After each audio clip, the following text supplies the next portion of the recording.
ကျွန်တော်ကိုပေါ်မှာမှုတစ်မျိုးပေါက်လာခဲ့တယ်အမေကဖေရှားပစ်တဲ့အတာကပြန်ပေါက်လာတာကြောင့်ကျွန်တော်ကိုမိမမောက်ခ monster တယောက်လိုအမေကထင်ခဲ့တယ်အမေကကျွန်တော်ကိုခေါင်းထလားတဲ့ tag ပိတ်လောက်ပြီး6ထဲကနေပစ်ချခဲ့တယ်ခေါင်းထလားရေးတဲ့ကြာသွားတော့မှသူထွက်သွားခဲ့တာပါအဲ့ဒီအချိန်မှာလမ်းကြုံလာတဲ့ဆရာတယောက်ကမြင်သွားပြီးကျွန်တော်ကိုကေတင်ခဲ့တယ်ပြီးတော့တပိတ်အဖေမွေးစားခဲ့ပါတယ်ကျွန်တော်ရဲ့ပါရမီကထူးခြားလွန်းတာကြောင့်တိုင်းပညာရဲ့အားလုံးကိုအမြင့်ဆုံးတင်ယူနိုင်ခဲ့ပြီးတိုင်းဆရာကြီးတယောက်ဖြစ်လာခဲ့တယ်ဒါပေမဲ့ကျွန်တော်ရဲ့အထောက်အထားကိုဖုံးကွယ်ပြီးချစ်သူရဲ့မိသားစုတွေကိုအိမ်နောက်ဘက်အထိဝင်နေခဲ့ပါတယ်နေ့တိုင်းအစီအကံတယောက်လိုဆက်ဆံခံရပေမဲ့ဒီလိုနေချင်းအထိငင်းချမ်းတဲ့ဘဝကိုရနိုင်မယ်လို့ကျွန်တော်ထင်ခဲ့တာပါ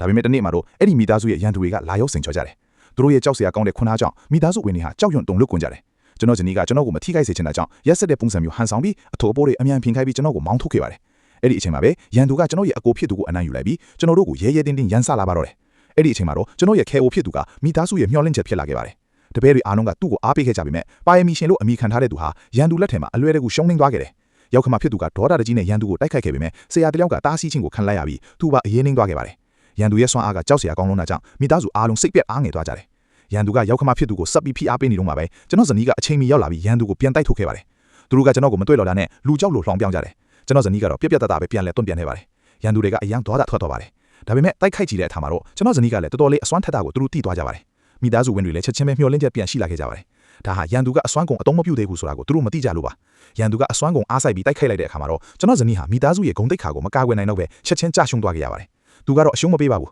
ဒါပေမဲ့ရန်သူကအယံတန်မှနေတာကြောင့်သူဘလို့မှပြန်မခုခံနိုင်တော့ဘူးရန်သူကကျွန်တော်ကိုအတုံးမကျတဲ့သူဇနီးဖြစ်သူလိုအပ်နေခြင်းမှာပေါ်မလာဘူးလို့လှောင်ပြောင်းကြတယ်ကျွန်တော်ဇနီးကတော့သူတို့ကျွန်တော်ကိုစော်ကားတာကိုအခွင့်မပြုပါဘူးသူရှိသမျှခွန်အားတွေအကုန်တုံးပြီးတိုက်ခိုက်တယ်မိသားစုဝင်တွေကလက်လျှော့ဖို့တားခဲ့ပေမဲ့သူနောင်တမရခဲ့ပါဘူးသူနောက်ဆုံးလိုချင်တာကကျွန်တော်ကိုတစ်ခေါက်လောက်ပြန်တွေ့ချင်ုံလေးပါရန်သူကပိုပြီးဖိအားပေးလာတယ်ကျွန်တော်ဇနီးလည်းမခံနိုင်တော့ဘူးအဲ့ဒီလိုအရေးကြီးတဲ့အချိန်မှာပဲကျွန်တော်သူ့နောက်ကနေရုတ်တရက်ပေါ်လာပြီးအားကောင်းတဲ့စွမ်းအားတွေကိုထုတ်ဖော်လိုက်တဲ့အခါမှာတော့ရန်သူဟာချက်ချင်းလွန့်သွားပါတော့တယ်အဲ့ဒီအချိန်မှာလူတိုင်းမှန်သက်အံ့ဩသွားကြပါတော့တယ်